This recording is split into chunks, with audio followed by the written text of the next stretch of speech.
ग्रह रुद्रा समाचार। इस समय की बहुत बड़ी खबर। ईरान और अमेरिका के बीच तनाव बहुत ही गंभीर मोड़ पर पहुंच गया है।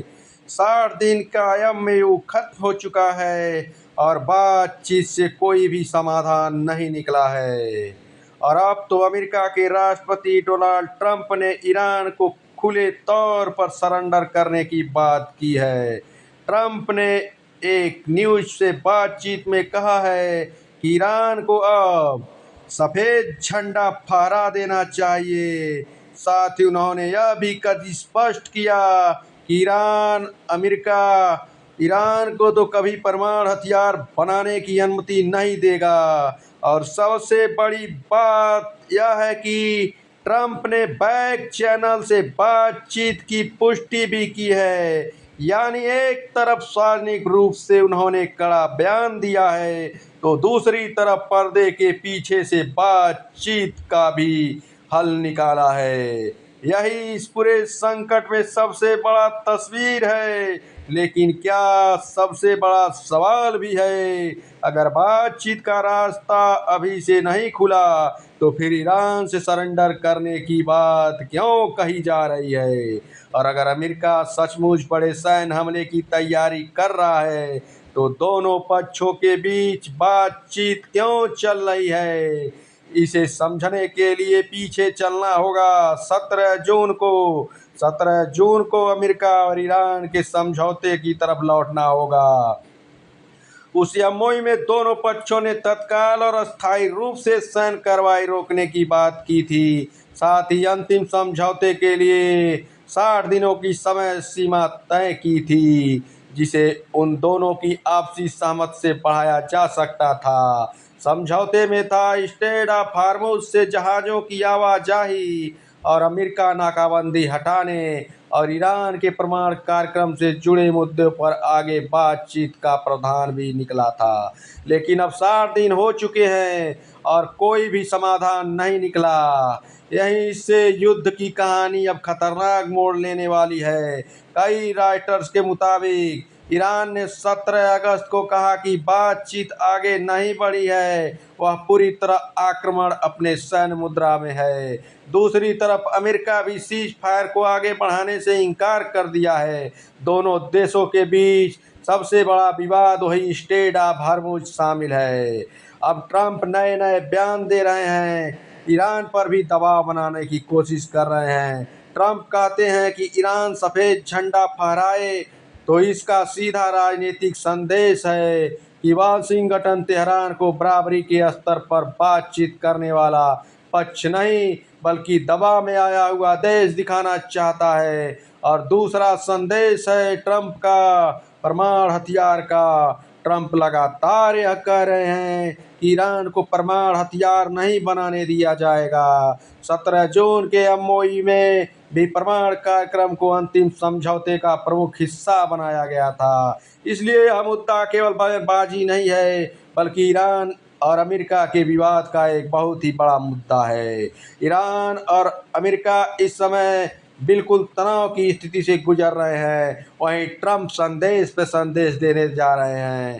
ट्रंप ने संदेश दिया है कि ईरान के आईआरजीसी से बैक चैनल से बातचीत हो रही है, लेकिन ये सार्वजनिक बयान जितने आक्रामक हैं फिर पर्दे के पीछे संवाद की कोशिश भी उतनी ही महत्वपूर्ण है।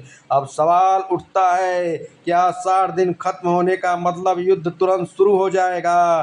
तो ये अभी हम कह नहीं सकते हैं। यहाँ एक महत्वपूर्ण तथ्य बहुत समझना जरूरी है। एमओयू में 60 दिन अंतिम समझौते तक पहुंचने की समय सीमा थी। इसका मतलब यह नहीं था कि 60 दिन पहले आप युद्ध शुरू हो जाएगा। लेकिन इस दौरान समझौते की शर्तों को लेकर विवाद बढ़ रहा है और अमेरिका ने जुलाई में संघर्ष दोबारा शुरू होने की घोषणा कर दी है। कई राइटर्स के मुताबिक ट्रंप प्रशासन ने 7 जुलाई को शत्रुता दोबारा शुरू होने की बात बताई थी। यानी आज की स्थिति को केवल यह कहकर समझना गलत होगा कि 60 दिन खत्म हो गए हैं, अब युद्ध शुरू होगा। असल स्थिति यह है कि संघर्ष पहले ही शुरू हो चुका है और अब कई कूटनीतिक डेडलाइन के बाद तनाव और भी बढ़ गया है। अब आते हैं उस दावे पर। अमेरिका ने अपने 70 से 75% एयर डिफेंस सिस्टम इंटरसेप्टर या टमाक मिसाइलें इस्तेमाल कर दी है, लेकिन ट्रंप कह रहे हैं कि अभी तो हमने बहुत ही छोटा अपना सैन्य शक्ति आक्रमण दिखाया है। इस तरह का सटीक प्रतिशत अभी विश्वसनीयता से स्पष्ट रूप से स्थापित नहीं है। इसलिए अब ओमान और ईरान और अमेरिका तीनों ही युद्ध के जद्दे में आ रहे हैं। यही कहना है कि ईरान पूरी तरह खत्म हो चुका है। ट्रंप बार बार कहते हैं उसके पास सेना नहीं बची है या उसका युद्ध करने की क्षमता समाप्त हो चुकी है। ये निष्कर्ष अभी पूरी तरह के निकाल नहीं सकते हैं क्योंकि जानकारी सीधे तौर पर अभी नहीं मिल रही है। ईरान को सैन्य और आर्थिक नुकसान जरूर हुआ है, लेकिन उसके पास अभी भी मिसाइल ड्रोन है और उसकी भी क्षमता है। इसलिए ट्रंप का सफ़ेद झंडा वाला बयान सिर्फ ईरान को डराने की कोशिश है और ईरान डरने वाला नहीं है। ईरान एकदम डट के खड़ा है। अमेरिका और ईरान दोनों के सामने अब युद्ध को लंबा खींचने की भारी कीमत चुकानी पड़ेगी। तेल बाजार पर इसका असर पड़ ही रहा है। वहीं जो है कि ब्रेंट क्रूड करीब $91 प्रति बैरल तक पहुंच गया है।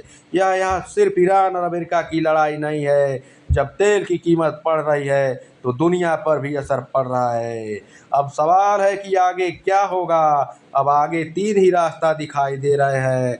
या तो पीछे से बातचीत पर कुछ समझौता बने, या फिर से सैन्य हमले और उसके बाद बातचीत हो, और अगर तीसरा कुछ नहीं मानते हैं तो ताबड़तोड़ युद्ध हो।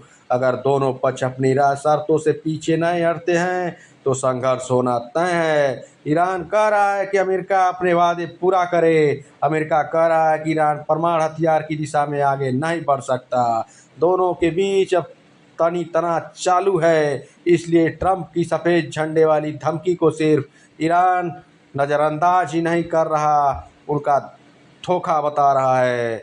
और असल खेल अब कूटनीतिक तौर पर भी हो रहा है। एक तरफ युद्ध की तैयारी है तो दूसरी तरफ समझौते की कोशिश।